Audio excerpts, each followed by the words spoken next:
Hi, this is Tim of the 1916 Company. Welcome and thanks for logging on. If you love this watch, email us Team Mosso at the1916company.com for all your questions about the price and availability of this timepiece. That's Team Mosso at the1916company.com.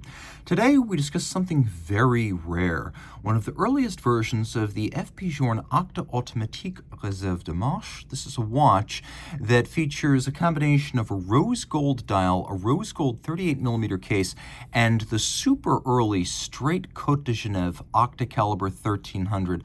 The number of these watches made with the straight as opposed to circular stripes, by my estimation, experience, and research, at least 100, but probably not as many as 150. Only the earliest Octas had that, and this is a true collector's piece. Not just brass movement, but straight Côte de Genève brass movement. So the watch is 38mm in diameter as I measure it. You can see the timepiece, 10.1mm thick from lug tip to lug tip, 44.5mm with a 20mm spacing between the lugs. We'll throw it on my wrist, which is 16 centimeters in circumference. This is for him, it's for her, it's a unisex option. When you've got lugs that are only 44.5 across the wrist and a thin case, this will wear on either male or female wrists. And I would even just say wrist as small as 13.5 centimeters circumference. Whoever you are, that is the minimum size for wearing this. You can see short across the wrist from over the top. Down the barrel, the strap's a little bit stiff, but you can still see the lugs are nowhere near the edge of my wrist. And the cuff shot to confirm it'll slip easily under a dress cuff or tight sleeve. Taking a look at the strap, you can see right here, FP Journe factory strap.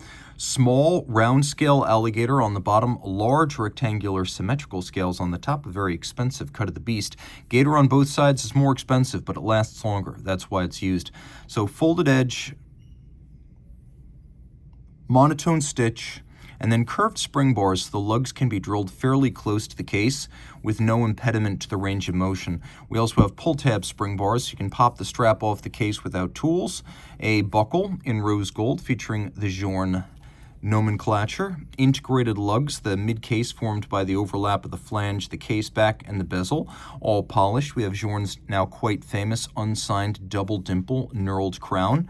And then on the dial, you can see right here, we have a combination of a very glossy early dial. This is Media Blast with what I believe to be a little bit of varnish of some kind over the dial itself. So these are very shiny. They appear to have a little bit of almost a chatoyancy to them. They're almost mirrored, and conventionally Media Blast metal would not have that glossiness or reflectivity. So these very early dials do have that quality, almost as though there's a little bit of a glaze over them. And as a result, you can see that they patina in ways that can be a little bit individual. No two of these will age the same way, but just about all of them do age. We have Journe's once controversial, now universally copied dial side assembly screws. We have a polished steel bezel to surround the hours, minutes, and seconds. Journe's signature biomorphic tapered hands.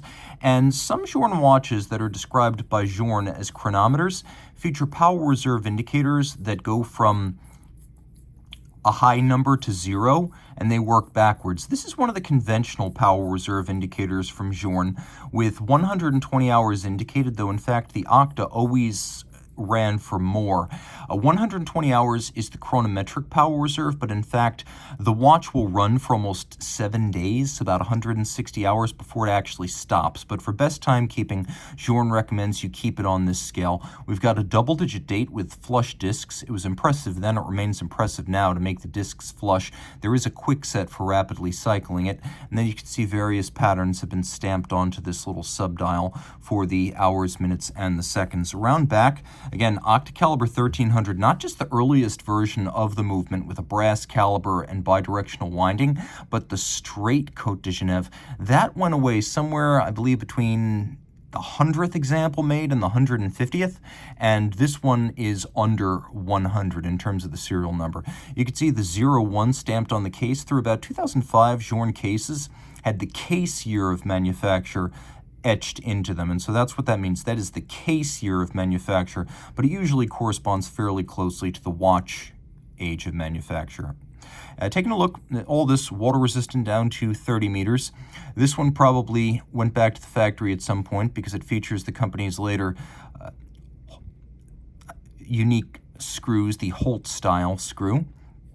And then a 22-carat Grand Orge, or barleycorn cut on the winding mass. People ask me, why is the mass off-center? You can see it is. It's because the Octa was designed from the very beginning to be a tractor caliber for complications.